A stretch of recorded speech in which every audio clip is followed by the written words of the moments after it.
Generation Z সম্প্রতি এই প্রজন্মকে নিয়ে সামাজিক মাধ্যম এবং সংবাদ মাধ্যম সহ বিভিন্ন মাধ্যমে ব্যাপক আলোচনা শোনা যাচ্ছে।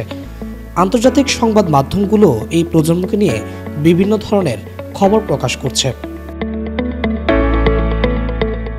জেন জি এটি এমন একটি জেনারেশন যেটা বড় হচ্ছে ইন্টারনেট আর সামাজিক যোগাযোগ মাধ্যমকে ব্যবহার করেই, যারা ইন্টারনেটকে নিজের মৌলিক চাহিদাই পূরণ করেছে।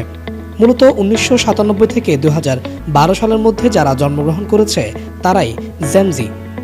সেই হিসেবে জেন জি বলতে যে প্রজন্মকে বোঝানো হচ্ছে তাদের বয়স 12 থেকে 27 বছরের মধ্যে। বর্তমানে বৈষম্য বিরোধী ছাত্র আন্দোলনের শিক্ষার্থীরা জেন জি হলেও তারা প্রমাণ করে দিয়েছে এই জেনারেশন প্রতিরোধ করতে পারে যে কোনো অন্যায়ের বিরুদ্ধে। তারা শুধু ইন্টারনেট আর সোশ্যাল মাধ্যমে সক্রিয় নয়, তাদের অধিকার আদায়ে রাজপথেও তারা সক্রিয় সমান তালে।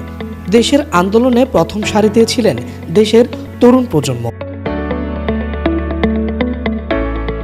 জেনারেশন জি তার পূর্ব প্রজন্ম যদিও রাজনীতি বিমুখ, তবুও তাদের সাথে হয়ে যাওয়া অন্যায়ের তারা সঠিক জবাব দেয়।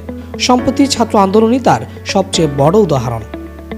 তারা ডিজিটাল প্ল্যাটফর্ম ব্যবহার করে নিজেদের মত জনগণের কাছে পৌঁছে দেয়। জনগণের সহমত নিয়ে তারা সংগঠিত হয় এবং নিজেদের দাবি আদায়ে সক্রিয় হয়। জেন জি হলো প্রথম প্রকৃত ডিজিটাল নেটিভ জেনারেশন, ঠিক মিলেনিয়ালদের বিপরীত। কারণ মিলেনিয়াল প্রজন্ম ইন্টারনেটের উত্থানের মধ্যে দিয়ে গেছে ঠিকই, কিন্তু শুধু কেবল টেলিভিশন এবং ল্যান্ডলাইন ফোনের সাথে বড় হয়েছে। জেন জি সদস্যদের অধিকাংশই স্মার্টফোনের আগের জীবনকে মনে করতে পারেন না। এরা স্ট্রিমিং কন্টেন্ট এবং সোশ্যাল মিডিয়াতে ব্যাপক প্রবেশযোগ্যতার সময় বড় হয়েছে। তারা যেভাবে ইন্টারনেটের সাথে এবং ইন্টারনেটের মাধ্যমে একে অপরের সঙ্গে যোগাযোগ করে তা পূর্ববর্তী প্রজন্মের যোগাযোগের মাধ্যম থেকে অনেকটা আলাদা।